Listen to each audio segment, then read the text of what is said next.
Olá, muito boa noite a você. Eu sou Adalberto Piotto e seja bem-vindo ao Cenário Econômico pela TV Brasil, com emissoras públicas de todo o país, diretamente dos estúdios da B3, no centro da cidade de São Paulo. As vendas do comércio tiveram um leve recuo agora no mês de fevereiro na comparação com janeiro. O resultado negativo de fevereiro, apurado pelo IBGE, contrasta com o crescimento que o setor vinha apresentando desde julho do ano passado, um dos sinais claros da recuperação econômica em 2017. Mas uma análise sobre esse valor dos 12 meses, ou seja, na comparação com os 12 meses, que tiveram um crescimento de 2,8% no período terminado, obviamente, em fevereiro, ou seja, positivo de crescimento das vendas no ano, quando se olha para os dados de janeiro, ou seja, nos 12 meses terminados em janeiro, a elevação tinha sido de 3,1%. De 2,8% para 3,1%, o que configura tecnicamente uma desaceleração das vendas do comércio. Na vida real, convenhamos, um nome é outro. Janeiro e fevereiro são meses de outras prioridades para as pessoas. Há impostos como IPTU, IPVA, mensalidades escolares, ou seja, o dinheiro vai para outras finalidades que não as compras nas lojas. No ano de eleições gerais e com uma série de decisões judiciais, sobretudo as do Supremo Tribunal Federal, que trazem expectativa e incertezas, a economia brasileira passa por mais um teste de descolamento. Não da política apenas, mas do momento eleitoral. O cenário econômico está no ar. Bom, vamos já começar o cenário econômico hoje com esses números do IBGE sobre essa leve oscilação negativa das vendas no mês de fevereiro e justamente essa questão ainda do ano eleitoral e as incertezas sobre qual vai ser a candidatura que tem chances de vencer a eleição presidencial, sobretudo porque, claro, a análise é sempre qual vai ser a política econômica do próximo governo. A manutenção dessa política dura, severa, mas que retirou o país da crise econômica de 2016 e 2017, de 2015 a 2016, ou se haverá um afrouxamento nas regras, sobretudo do controle fiscal do Estado. Vamos lá. Os dados são do IBGE e as vendas em fevereiro é aquele valor negativo ali, o primeiro valor em amarelo, uma queda de 0,2%. Quando o comparativo é fevereiro deste ano com fevereiro de 2017, aí o comércio teve um crescimento, como a gente viu no segundo semestre do ano passado, dessa recuperação econômica, um crescimento de 1,3%.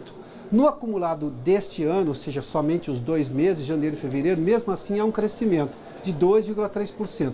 Quando a gente faz uma análise de 12 meses, e essa análise é mais importante porque ela consegue pegar um período maior de tempo, o crescimento foi de 2,8%. É esse dado dos 12 meses que, embora seja positivo, e é muito bom o fato de ser positivo, porque mostra uma recuperação do varejo, para usar a expressão técnica do IBGE, ou seja, a evolução das vendas do comércio, de mais vendas no comércio, o dado é exatamente o da desaceleração, porque houve no comparativo desse fechamento com janeiro de 3,1% e agora nos 12 meses foi 2,8%. Mesmo assim, esses comparativos mostram claramente que há uma recuperação das vendas no varejo. E claro, os dados de fevereiro vieram abaixo das expectativas que tinha boa parte do mercado. Mas o detalhe é esse. Janeiro e fevereiro são meses mais difíceis para o orçamento das famílias porque há contas a pagar e contas obrigatórias como os impostos, IPTU, IPVA, uma série de coisas, mensalidades escolares, normalmente aumento de mensalidades escolares, o que se pagava em dezembro já se paga um pouco mais em janeiro, que tem aplicação de inflação ou porque muda de escola e o preço é um pouco maior, ou seja, o dinheiro das famílias no começo do ano vai para essas prioridades, ou seja, é preciso relativizar um pouco e talvez o mercado tenha sido um pouco otimista demais em imaginar que haveria um crescimento nesse mês de fevereiro. Portanto, levando-se em conta todos esses dados, é melhor ainda pegar os dados dos 12 meses e perceber que há uma recuperação no setor de comércio. Obviamente que os próximos meses vão mostrar claramente se há um crescimento em contínuo, ou seja, em andamento, ou se haverá uma redução drástica no consumo das famílias, sobretudo nessa relação com o comércio.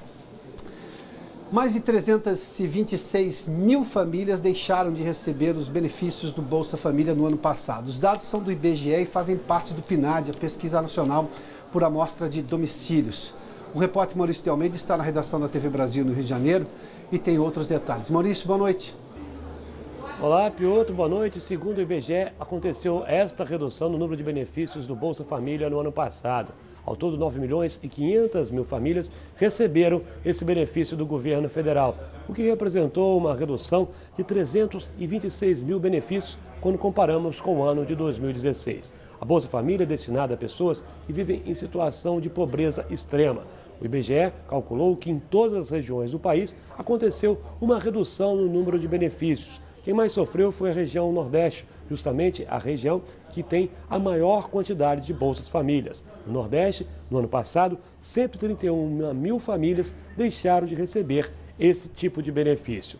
Segundo o Ministério do Desenvolvimento Social, acontece uma flutuação mês a mês em relação ao benefício da Bolsa Família. O Ministério não quis comentar diretamente os números do IBGE envolvendo que houve essa queda no número de Bolsas Famílias, mas disse que no ano passado, na média, foram 13 milhões de famílias beneficiadas, ou seja, um número superior ao que foi apresentado pelo IBGE. Piotr.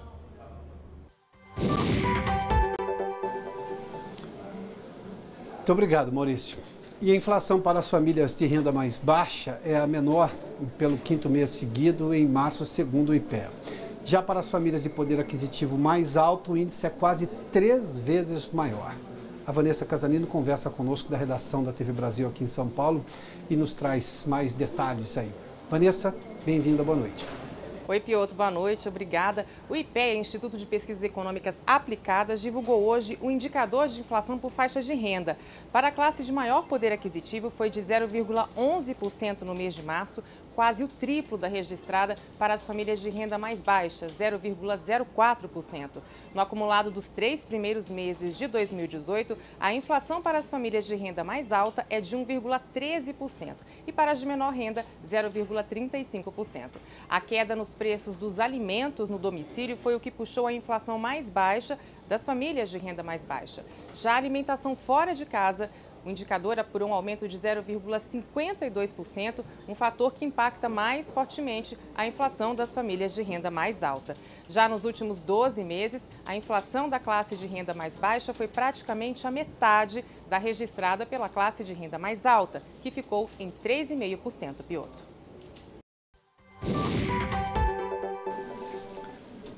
Muito obrigado, Vanessa.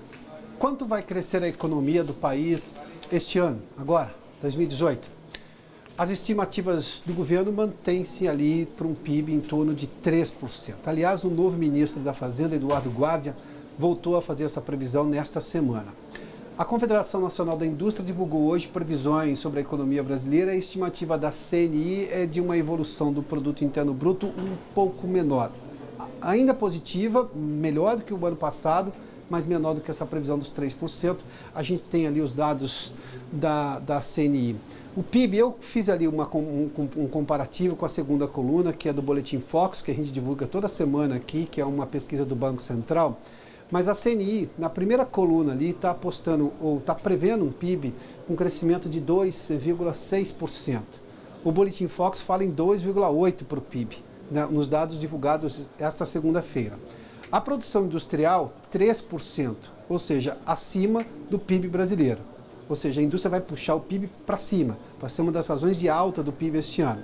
O Boletim Focus está apostando uma produção industrial bem maior, de 4,9%. Ou seja, nos dois lugares ali, nas duas análises, a indústria está acima da média da economia nacional. Os investimentos, a CNI está apostando em 4%, um aumento de investimentos. Investimentos quer dizer confiança no futuro, possível geração de emprego, e a inflação em 3,7%. O Boletim Focus fala um pouquinho menor, de 3,53%. Vamos falar rapidamente sobre a inflação, porque hoje, quando a gente usa a inflação anualizada, ou seja, nos últimos 12 meses, a inflação está em torno de 2,6%. Ou seja, precisaria haver uma série de aumentos de preços durante todos esses últimos meses agora do ano, ou seja, na sequência deste ano. Nós estamos em abril, ou seja, levando-se em conta, contando já com abril passando, ou seja, nos próximos 8 meses, uma elevação muito grande no preço de todas as coisas para a gente ter essa inflação que está se estimando ali. Ou seja, hoje está abaixo do piso da meta, estava em 2,84, agora está em 2,62, alguma coisa assim. Ou seja, a inflação ainda está bem abaixo dessas estimativas todas, mas é claro, nós temos um ano pela frente ainda, e esse cenário de instabilidade eleitoral que traz para a economia também. Vamos na segunda tela. O desemprego é uma questão específica ali, agora não é uma previsão. Na verdade, ali é uma estimativa da CNI, que é de 11,8%, e o dado seguinte na segunda coluna é do IBGE, mas esse é o desemprego oficial, é o que o IBGE tem, de 12,6%. Houve um crescimento na última análise do IBGE divulgada em março, e hoje são 13 milhões de trabalhadores, 13 milhões e 100 mil trabalhadores. Esse é o número de desempregados brasileiros, segundo o IBGE. Nessa estimativa da CNI de pouco mais de 11%, pouco menos de 12%, isso cairia para em torno de 12,2%, ou seja, pouco mais de 12 milhões de empregados. É uma redução do desemprego importante, sim, mas talvez seja numa redução muito menor do que se esperava se a economia tivesse um crescimento de 3,5%, 4% este ano. Claro que nós estamos ainda no começo do ano, esse cenário eleitoral e as questões judiciais que movimentaram o país nesses últimos dias em relação à prisão de segunda instância, à instabilidade política, mas sobretudo a insegurança jurídica que gerava a interpretação dos juízes, que parece esse detalhe está de alguma forma se esvaindo, ou seja, já há uma confiança maior de que decisões judiciais tomadas em 2016 vão valer agora em 2018, ou seja, nem 2 anos depois elas precisam valer, e isso pode trazer uma tranquilidade por esse ponto de vista para o mercado financeiro e para os investidores, do ponto de vista de investir em fábricas para gerar emprego. A análise que se faz é justamente lá na frente, quando você vai entender qual vai ser o cenário eleitoral que se desenvolve a partir de agora. E depois de 2 dias de depoimento do presidente do Facebook, Mark Zuckerberg, ao Congresso americano sobre as falhas de segurança da rede social, as ações da empresa ainda não se recuperaram das perdas desde o começo do escândalo. E que escândalo! Vale a pena relembrar alguns números. A empresa de marketing político Cambridge Analytica teve acesso aos dados de 87 milhões de usuários do Facebook sem que as pessoas soubessem, furando a fraca segurança da empresa de Zuckerberg e usando essas informações para influenciar a eleição presidencial que elegeu Donald Trump na Casa Branca e do Brexit, a decisão que os britânicos tomaram por uma pequena maioria abandonar o bloco europeu. Nos 2 casos, o sentimento de voto manipulado foi sentido e era exatamente uma alegação do lado perdedor. O escândalo do Facebook revela que as especulações faziam todo sentido. Bem, a empresa perdeu valor no último mês, embora tenha tido altas nos últimos dias, aí chegou a ter algumas altas pontuais, com o depoimento do seu criador em Washington, mas hoje na abertura da Nasdaq, a bolsa americana que reúne as empresas de tecnologia, teve mais um dia ali de teste para o Facebook, a gente vai ver como é que foi exatamente. Olha, esse é exatamente o gráfico do Facebook, segundo até os últimos dados agora da Nasdaq. Hoje, por enquanto, uma queda de 1,47%. A gente está vendo, o Facebook tinha acima de $185, valia uma ação $185 no dia 16 de março. Hoje ainda, apesar dessa oscilação bem negativa ali, com alguns altos e baixos ali, mas está valendo $163, uma queda hoje, só hoje, em relação a ontem, de 1,47%. É uma perda de mais de $20 aí nos últimos 30 dias das ações do Facebook. Facebook que tem em torno de 2 bilhões 130 milhões de usuários no mundo todo. E dia de alta do Ibovespa, apesar de um vai e vem dos investidores, e o dólar que ontem havia recuado das constantes subidas, hoje voltou novamente a atingir patamares mais altos. Daqui a pouco nós temos os números do mercado financeiro, a gente volta em instantes aqui com o cenário econômico. Já de volta ao estúdio do Centro de Operações da Bolsa, nós temos já o Ibovespa fechando em alta e o dólar voltando a se valorizar frente ao real. Os dados do Ibovespa estão ali na tela, uma alta de 0,23%, continua esse movimento de alta. A gente percebe ali uma oscilação no gráfico, mas hoje o Ibovespa ficou sempre na casa dos 85 mil pontos, 85.443 no fechamento. A gente tem também as maiores altas, hoje quem se destacou ali no Ibovespa, a tela de maiores altas, temos aí, Renata? Por gentileza. Tá, vamos ao dólar comercial, porque o dólar teve na semana passada uma série de altas, começou a semana em alta, houve uma redução ontem importante, mas hoje voltou a se valorizar. Vamos lá, a tela do dólar comercial está ali. Esse é um gráfico do dólar dos últimos 5 dias para a gente ver. Hoje uma alta de 0,63% a R$ 3,40. Mas para se ter uma ideia, o dólar chegou a 3,42, ontem fechou em 3,38. Mas hoje nós tivemos de novo essa valorização do dólar frente ao real a R$ 3,40. E a produção de motocicletas cresceu 12% em volume do primeiro trimestre do ano, segundo dados da Associação dos Fabricantes. Voltamos a falar com a Vanessa Casarino. Vanessa? Piotto, além desse crescimento de 12,2% nos 3 primeiros meses do ano, a média diária de vendas foi de quase 4 mil unidades. A Abraciclo representa os fabricantes do polo industrial de Manaus, no Amazonas, onde está concentrada a maior parte da produção nacional. Para a Abraciclo, esse aumento na produção no acumulado dos 3 primeiros meses de 2018 confirma a tendência de retomada e reforça a projeção de crescimento de quase 6% no acumulado do ano. A Abraciclo afirma ainda que há tempos não iniciava um ano com um horizonte tão positivo, o que anima e reforça a confiança em relação aos indicadores dos próximos meses. O cenário agora, segundo a entidade, é de crescimento sustentável com estoques controlados. A produção de motocicletas também registrou alta na comparação mensal, avanço de 15% na comparação com o mesmo mês do ano anterior. Em relação a fevereiro, 13%. As vendas também aumentaram 4% no primeiro trimestre de 2018, na comparação com o mesmo período de 2017. Já a média das vendas diárias teve alta de quase 8%, Piotto. E as empresas de comercialização que atuam no mercado livre de energia e fecham contratos de compra e venda entre geradores e grandes clientes, como indústrias, tiveram no ano passado um dos melhores desempenhos da história. Esse mercado de energia foi criado em 1995, na gestão do governo Fernando Henrique Cardoso, com justamente o objetivo de promover a competição do setor. Nele, os contratos de compra e venda são negociados livremente entre consumidores e geradores de energia. Eu converso agora com Christopher Vlavianos, presidente da Comerc Energia. Christopher, seja bem-vindo aqui ao Cenário Econômico. Obrigado, Piotto. Nós temos esse comércio que cresce, há uma demanda por energia. Lá atrás, nós tivemos um clássico caso de apagão, ou pelo menos de uma ameaça de apagão no país, que fez com que a sociedade brasileira começasse a discutir a questão energética brasileira. Exato. Tivemos diversificação no fornecimento de energia. Hoje nós temos uma série de possibilidades de geração de energia, eólica, fotovoltaica, essas coisas todas. Qual é exatamente a situação hoje e com que cenário trabalha o setor? Hoje, Piotto, 30% da energia consumida no país, ela está no mercado livre. Né? São 5.400 consumidores, né? Mais ou menos um pouco mais de 11 mil unidades que consomem energia no mercado livre. Então, hoje, você não encontra nenhuma grande indústria que não esteja no mercado livre. Né? O mercado livre veio abrindo de cima para baixo, então começaram as grandes empresas, grandes siderúrgicas migrando para o mercado. Né? E esse movimento foi vindo até hospitais, shopping centers, prédios comerciais, hoje são consumidores livres. Então, é um mercado que expandiu muito e tem muito para expandir ainda. A gente está evidenciando agora uma consulta pública que está no Congresso, né? E essa consulta pública ela tem um cronograma ainda de mais abertura desse mercado. Então, a gente espera que no futuro todos os consumidores do país sejam livres.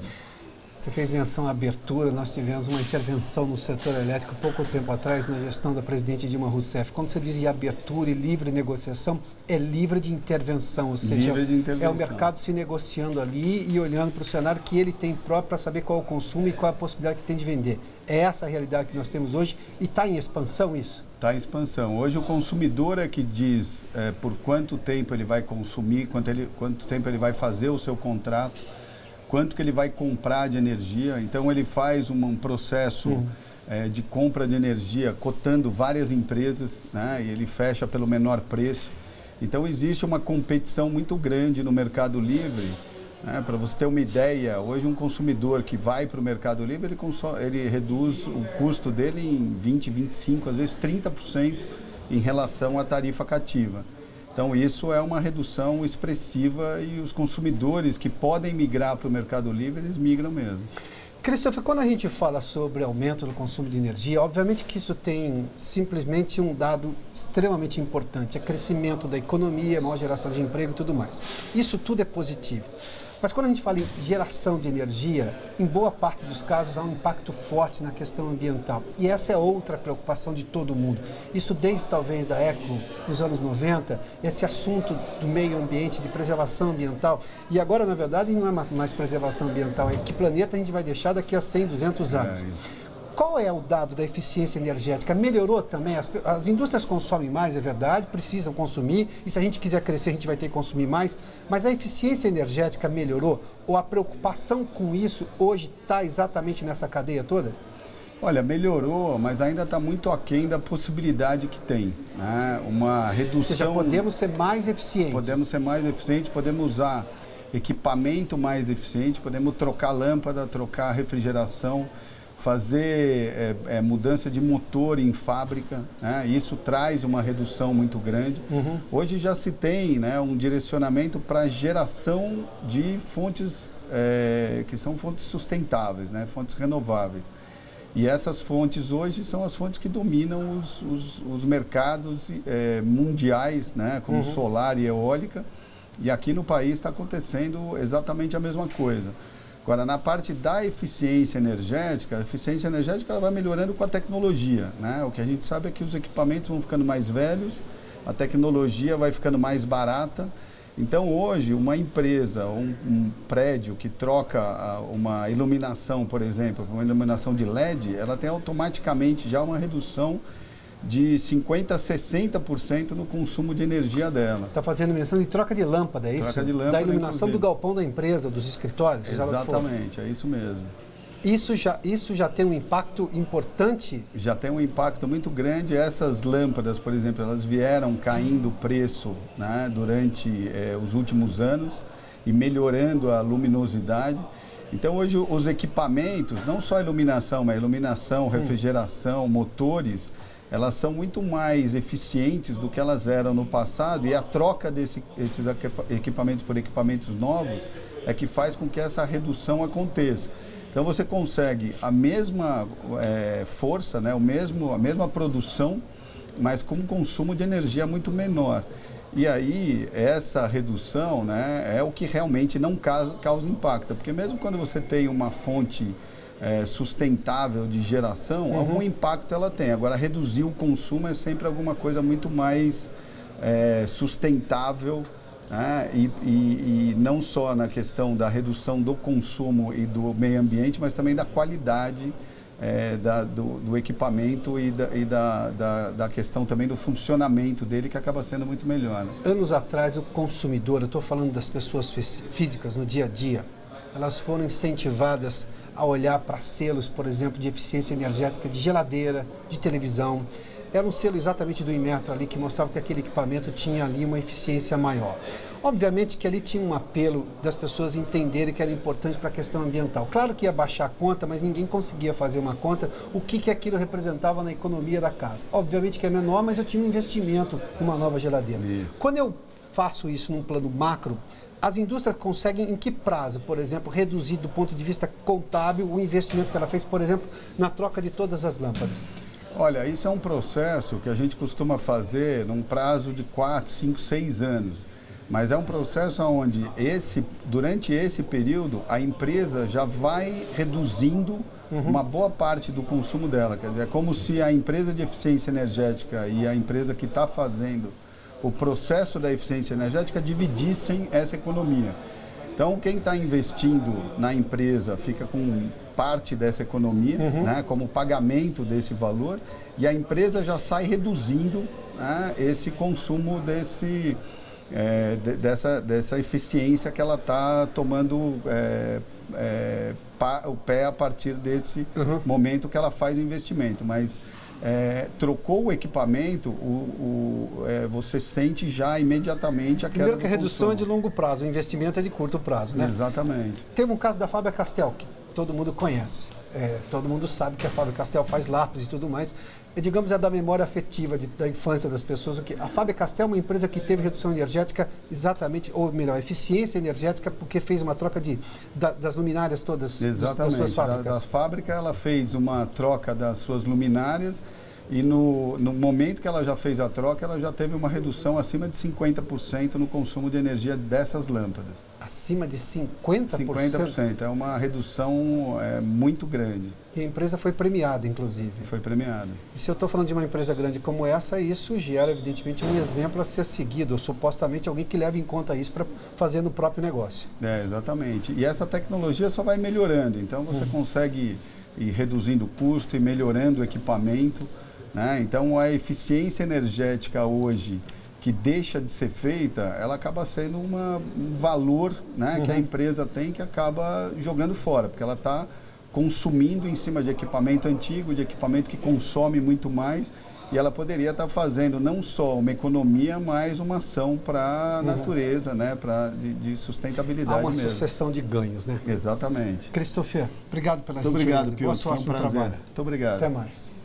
Bom, o Cenário Econômico termina aqui. Obrigado pela sua companhia, pela audiência. Boa noite a você.